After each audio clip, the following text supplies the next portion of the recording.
I don't really know if it's right to call this a Tougie's Take Quick Hits, considering the last episode of Quick Hits was 20 plus minutes long, and Quick Hits is supposed to indicate that it's a shorter video where we cover a lot of different topics. That hasn't been the case. I don't know what I'm doing anymore. Professionalism at its finest. Before we get down to the subject of today's videos, we got a little bit of house cleaning to do. First thing I wanted to mention, I've been asked about this as of late, is that, as far as franchise mode series on the channel, Seattle, USA, Ottawa, are those the final 3 series of the year? And to that, I say, no. Are you new? You might be, in which case, hey, how you doing? You might be new, maybe, I don't know. But no, I continue with a game up until the new game comes out. So NHL 18 is not done. Middle of July is where we are looking to begin new series. That way, of course, I can keep the roster up to date. I'm actually working on editing it right now, upgrading some prospect potentials and such, and I'm also keeping up to date with the moves. The roster, of course, will be accurate, trades, signings, the whole shebang. It'll all be a part of it. So no, franchise mode's not done. MLB The Show's not done. I'm loving the Toronto series right now, and I'll probably continue on with that. And who knows what else might pop up. Mice pop up? Who knows? Maybe this becomes a Mickey Mouse fan club channel, and if so, might I say my content will improve tenfold. As well. If you missed the Tougie's Take talking about the draft, that is where I also talked about the Douglas Hamilton trade. He's a big fan of museums, apparently. A lot of people were asking, hey, did you talk about this? I did in that video. Everything surrounding the draft I talked about in that one video, including the Grubauer trade as well. So go check that out if you haven't already. And even if you have, go watch it again because I need that sweet, sweet money. The ad revenue. I'm going to put my kids through college. I don't have kids and I don't have money because it's YouTube and there's not that much ad revenue.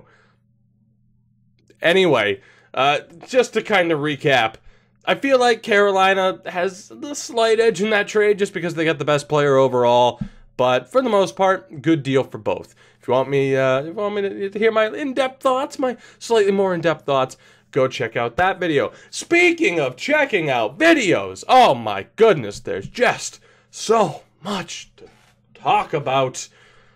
I have been a part of 2 collaborations with my good buddy Bojo KO. Now, if you're not familiar with Bojo, what's the matter with you? You should familiarize yourself. This is the most recent video that just went up recently. I picked a hell of a time to freeze frame that, by the way. Don't bite your nails. It's a bad habit. I do it too.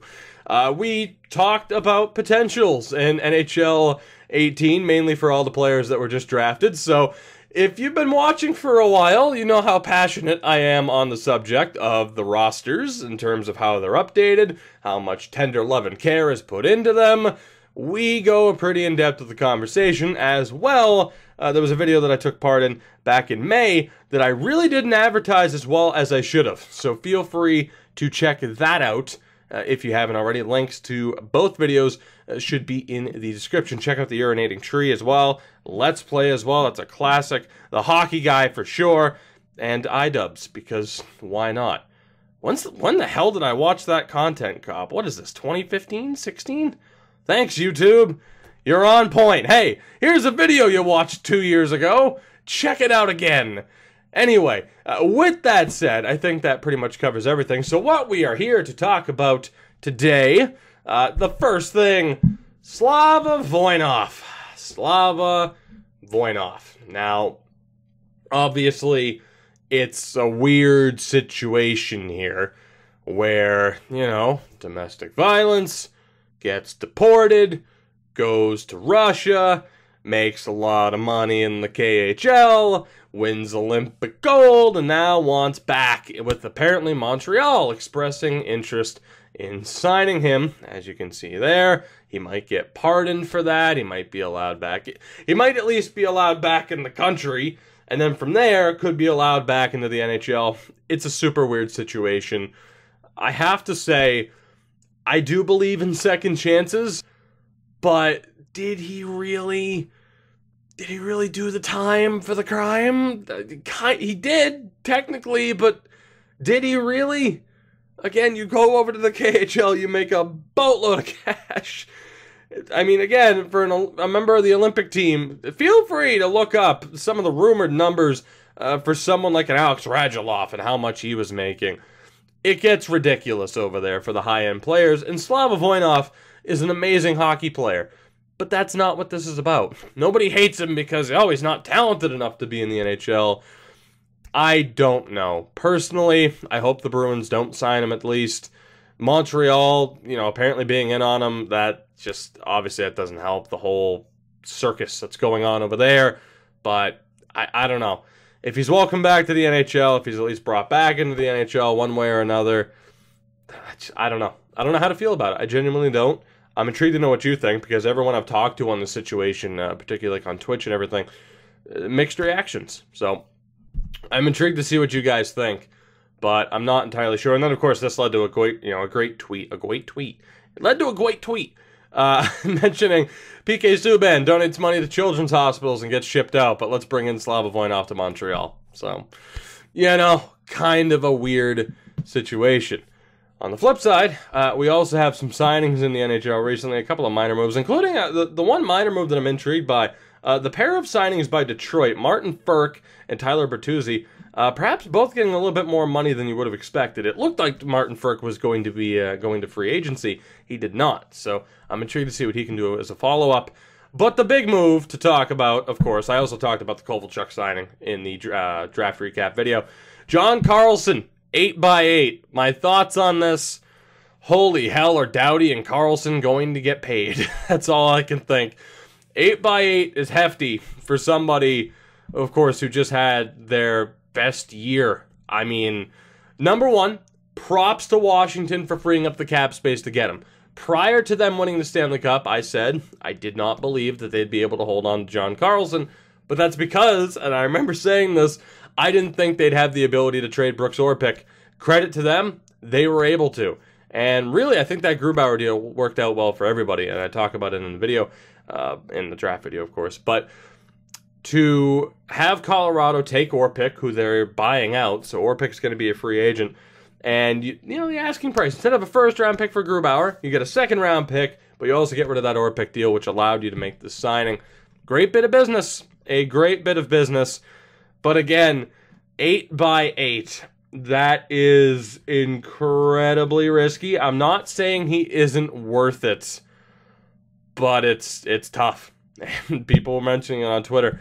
A great year to have a career year. So I'm intrigued to see how that works out.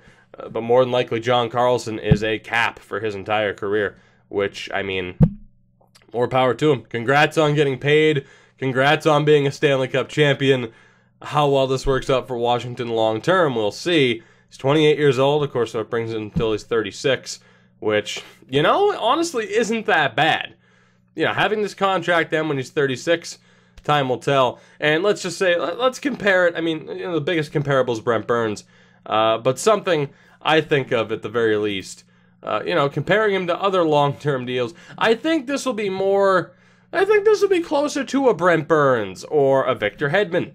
As opposed to, say, I don't know, like Dion Phaneuf getting paid, or Nikita Zaitsev getting paid. Comparable to the contract, at least closest comparable is the Hedman deal and the Seabrook deal. You see the Seabrook deal, though, and the Burns deal, they were both over 30 at that point in time. So, good deal for Washington. That's all I got. Good deal for Washington. And then, the last thing I wanted to touch up on today, of course, is some of the early news that is broken, I guess. That's not the right way to phrase it. Some of the early players that have not been sent a qualifying offer. English is tough, let me tell you. Even as a first language. A couple really stood out to me. Derek Pouliot not getting a deal done with Vancouver as of yet. Certainly surprising. Where was the other one? Nick Shore hitting the open market. I'm surprised by. He'll get paid relatively well. Calgary giving up on Emile Poirier. Feel free to go back, and it's always fun, kind of, except for your team, to go back and see who teams chose instead of somebody else. It's a little bit rough for Calgary in that 2013 draft. Zachary Fucale has been let go, which is a little bit surprising, but not really when you look at Montreal's goaltending depth.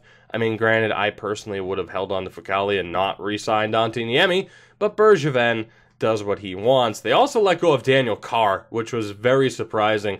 And in terms of a bottom 6 addition, he would be great for any team, in my opinion. I'd love to see the Bruins get him. Sharks letting go of Dylan DeMello, also quite surprising. Winnipeg not holding on to Joe Morrow. I got to admit, I mean, they gave up a pick for him, but for the most part, I don't know. I kind of expected him to stay, but maybe he feels like he can get more money elsewhere. Jordan Subban, recently acquired by Los Angeles. Tobias Reeder as well. 2 players that they just acquired this past season that they are letting go of, and that is a theme. Brandon Davidson is the one that really sticks out. The Islanders gave up a 3rd-round pick to get him.